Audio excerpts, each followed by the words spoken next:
And to understand more on this, I'm joined by Lieutenant General Rajiv Chopra, who's the defense expert. Good afternoon, sir. Thank you so much for joining us at this broadcast.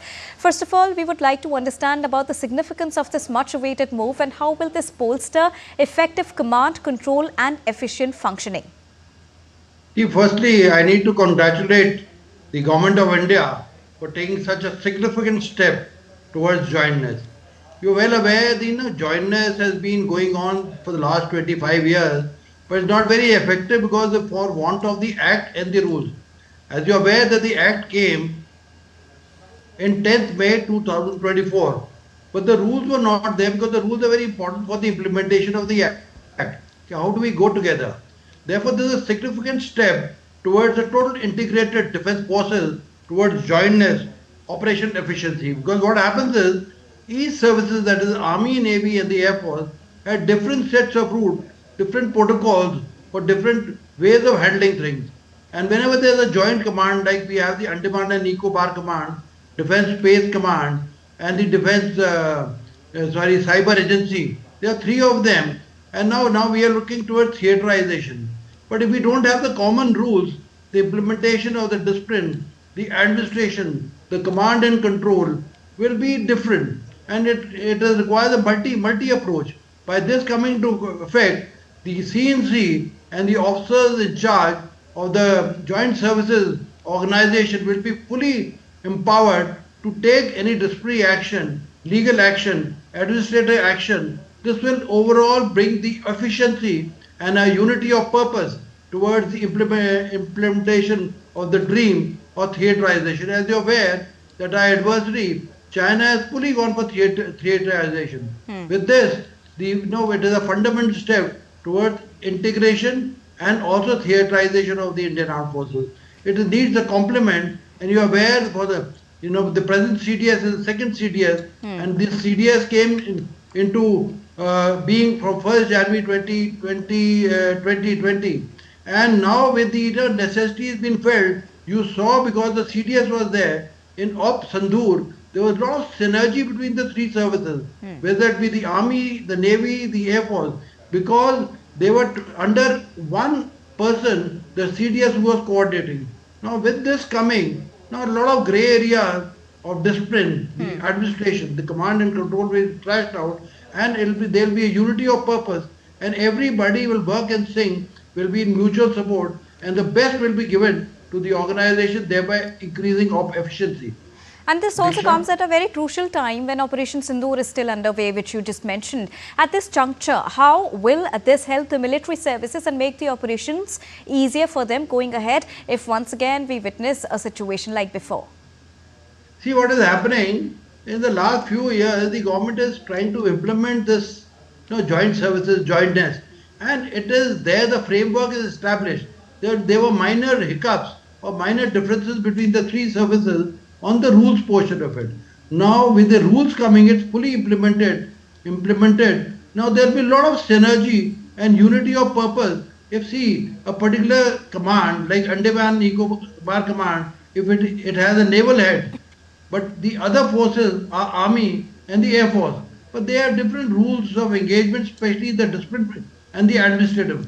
Now with the joint rules coming, which are common to everybody, whether he's wearing the OG uniform, whether he's wearing the blue uniform, or whether he's wearing the whites, that is the Army, Navy, Air Force, they will come under one rule, which is common to that theatre. But at the same breath, I want to bring out that the uniqueness of the three services is being maintained in this rule. And let me tell you, you saw the synergy that was without the rules, because these rules are in vogue, but there was no written authority to it.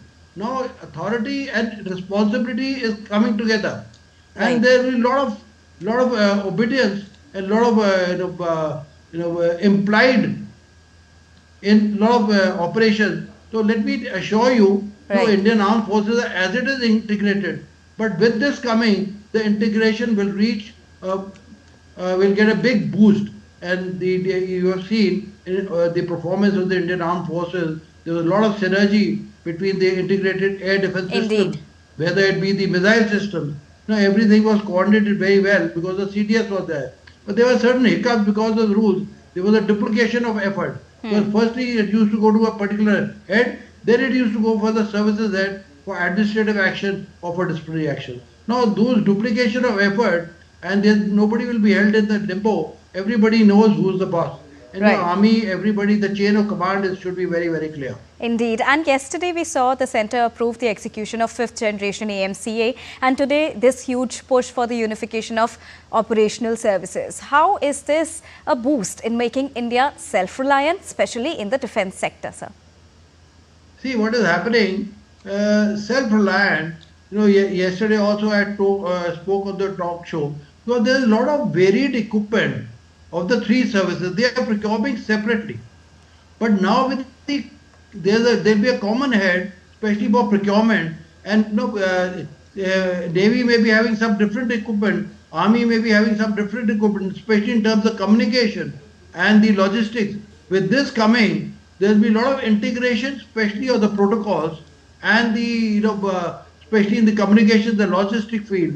A lot of Atmanirbharta will be increased because particular service may be having indigenous equipment, the other services having a foreign equipment. Now with this coming, the integration will be total, and we are already having some protocols.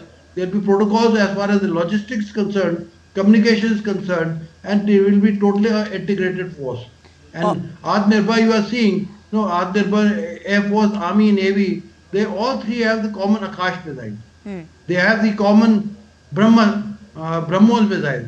Therefore, there is a slight variation between BrahMos, which is sea launch, and there is BrahMos, which is air launch and which is ground launch. The ranges are different, but by and large, the technology remains the same. Same goes for Akash, and especially you have seen the success of Operation Sindoor was because of Akash Steel, because there was integrated command and control and reporting system for the air defense between the Army and the Air Force, which is the nerve center or the operational area, which synergizes between the sensors and the shooters. All right. To make it more simple, between the radars and the aerial reconnaissance surveillance system, plus the shooters, those are the missiles, the guns, they all integrated together. And this jointness, let me assure you, we have Indian Armed Forces are united, but with this coming, the speed of operations, of efficiency, integration will be supreme. All right, and every day the Government of India is taking one or the other step to make the tri-services even supreme. Thank you so much, sir, for joining us and bringing us a rounded perspective on this very important development.